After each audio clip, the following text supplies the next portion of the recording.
변호사에게 직접 듣는 생활 속 법률 이야기, 잘 먹고 잘 사는 법 시작하도록 하겠습니다. 민주사회를 위한 변호사 모임 유한별 변호사와 함께합니다. 어서 오세요. 네, 안녕하세요. 네, 한 주도 잘 지내셨죠? 네, 잘 지내셨어요? 네, 날이 많이 추워졌습니다. 네. 네, 오늘도 또 많은 시청자분들의 질문이 도착해 있거든요. 첫 번째 사연부터 함께 만나보도록 하겠습니다. 자, 볼게요. 자, 닉네임 박스에 들어간 춘식이 님이 보내주신 사연이고요.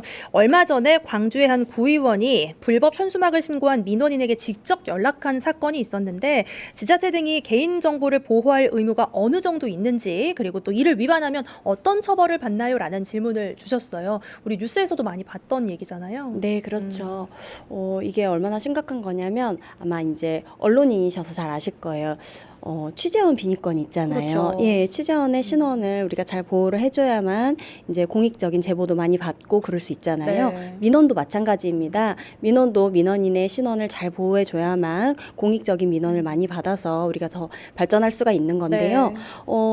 이런 그 민원인의 정보라든지 그런 것들은 지자체가 관리자로서, 개인정보 관리자로서 철저하게 보호해야 할 주체가 됩니다. 그럼에도 불구하고 개인의 동의 없이 이것을 네. 제3자에게 누설을 했다 하면 그 자체로 이제 개인정보보호법 위반 또는 이제 민원 처리에 관한 법률 위반이 됩니다. 네. 그래서 사실 이거 형사적으로도 문제가 되기 때문에 5년 이하의 징역 또는 5천만 원 이하의 벌금까지 처해질 수 있고요. 이런 사건 같은 경우에는 공무원 징계가 들어갈 거예요. 네. 징계 경우에도 이런 사안에 있어서는 징계 감경이 안 되는 네, 그런 아주 중대한 네. 그런 사안이라고 판단을 하셔야 될 것 같습니다. 굉장히 무겁게 보는 거잖아요. 네. 무엇보다 지금 사실은 우리 시민들을 더 안타깝게 만드는 것은 담당 그 구의원과 또 담당 공무원이 서로에게 좀 책임을 떠넘기고 있다는 네. 이야기를 들어가지고 좀 시민들이 많이 허탈해하고 계시는 네. 것 같습니다. 당연히 이거 문제가 되고요. 내가 이런 게 문제가 된다라고 하고 구청에 신고를 했는데 내 번호를 알려줬다라면 너무 황당하잖아요. 황당하고 네. 예, 굉장히 이제 신뢰를 할 수가 없잖아요. 맞아요. 네. 이건 굉장히 화가 나는 일이었고요. 네. 다들 많이 분노하셨을 것 같습니다. 다음 사연 살펴보도록 하겠습니다. 자, 다음은 원어두님께서 보내주신 사연이고요. 아파트 주차장에서 고의로 다른 주민의 차량을 가로막아두고 며칠간 연락이 두절이 됐다고 합니다. 처벌이나 배상받을 방법이 있나요? 하셨어요. 그러니까 아파트에서 주차 문제 굉장히 이게 예민하잖아요. 맞아요. 네. 일단은 결론부터 말씀드리면 업무방해죄가 성립을 하고요. 네. 그다음에 민사상으로도 이제 손해배상 청구가 가능한데요. 업무방해죄라고 하면 위력으로 이제 타인의 업무를 네. 방해한 죄고 5년 이하의 징역 또는 1,500만 원 이하의 벌금까지 처할 수 있는 범죄입니다. 우리 판례 같은 경우에는 10시간 정도 네. 예, 주차를 해서 가로막은 경우에 업무 방해죄를 인정한 판례가 있거든요. 네. 근데 지금 사연 주신 분은 지금 며칠간 연락이 없다고 하셨어요. 예. 그래서 이 부분은 형사 고소하셔서 업무방해죄 인정받으실 수 있고요. 제출하실 때는 뭐 CCTV라든지 아마 이제 앞에 번호 있었을 텐데 네. 그거 연락하신 내역도 분명히 있으실 거예요. 그래서 그런 내역도 같이 제출하시면 될 것 네. 같고 민사상 손해배상 청구를 하는데 이런 사건 같은 경우에는 어떻게 보면 이제 시간이 이렇게 많이 소요될 만한 그런 사건은 아니기 때문에 간단하게 이제 뭐 내용 증명 먼저 보내셔가지고 예. 예, 서로 합의해가지고 좀 배상 받으시는 게 좋고 아니면 이제 소액이기 때문에 민사 조정 활용하시면 될 것 같고 네. 그것도 안 되면 이제 민사 소송 가시는 거고요. 또 한 가지 이제 주차 시비나 이런 부분에 있어서 한번 좀 말씀을 드리고 싶은 게 사유지예요. 아파트 주차장은 사유지이기 때문에 이제 국가가 따로 개입을 할 수가 없는데요. 아, 그래요? 네, 그래서 네. 국가가 경찰이 임의로 견인 조치를 할 수가 없습니다. 아.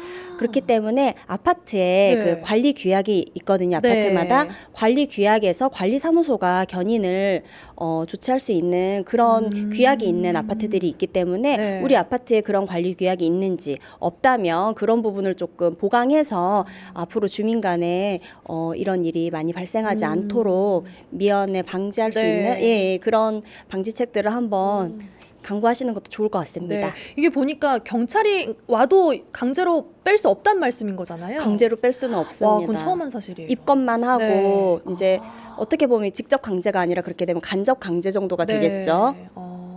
이거는 정말 알아두면 좋을 팁인 것 같습니다. 네. 관리사무소 관리 규약에 어떻게 돼 있는지를 좀 먼저 살펴보시는 걸 추천을 드리겠습니다. 다음 사연은 이제 직접 변호사님이 담당했던 사건 가져오셨다고요? 네, 이 사건은 제가 그 작년에 혹시 헌법재판소에서 유류분 관련해가지고 좀 중요한 결정들이 나왔었어요.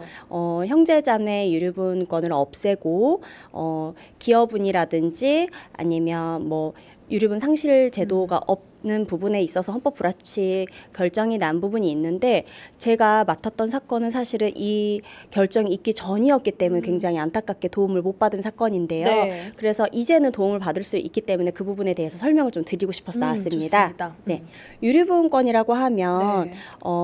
피상속인 돌아가신 분께서 본인 의지로 누군가에게 증여를 하시거나 유증을 했는데 그것이 나의 상속인들 입장에서 상속권을 좀 침해한다 했을 때 직계 비속 자녀분들이나 아니면 배우자의 경우에는 본인에게 원래 보장되어 있던 상속분의 2분의 1, 그 다음에 형제자매는 이제 삭제가 되었고요. 직계 존속 부모님 같은 경우에는 보장되어 있던 상속분의 3분의 1까지는 돌려받을 수 있는 제도입니다. 네네. 네, 유류분 많이 알고 계실 텐데요.